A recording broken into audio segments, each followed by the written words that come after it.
Melissa is now, my fellow Jamaicans, Hurricane Melissa is now a Category 4 hurricane. Approximately 100 miles south of Kingston, heading westward at 5 miles per hour, it is projected to turn northward.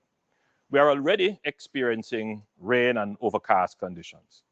Based on current assessments, all of Jamaica will likely be affected by hurricane conditions, meaning heavy rains and winds above 100 miles per hour. It is also likely that hurricane conditions could linger over Jamaica due to the slow-moving nature of this system.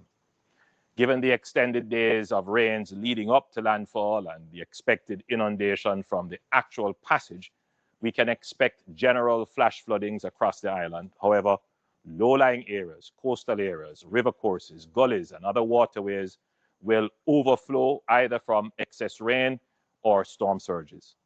Extended rainfall and heavy rainflows will also trigger landslides in hilly areas.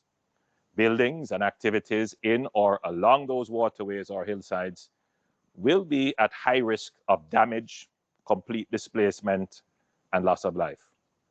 Hurricane winds will most certainly damage roofs and compromise some structures. By all assessments of the current situation, while we pray for the best, hour by hour, it is becoming apparent that the impact of Hurricane Melissa could be greater than Hurricane Beryl, certainly in terms of rainfall and flooding.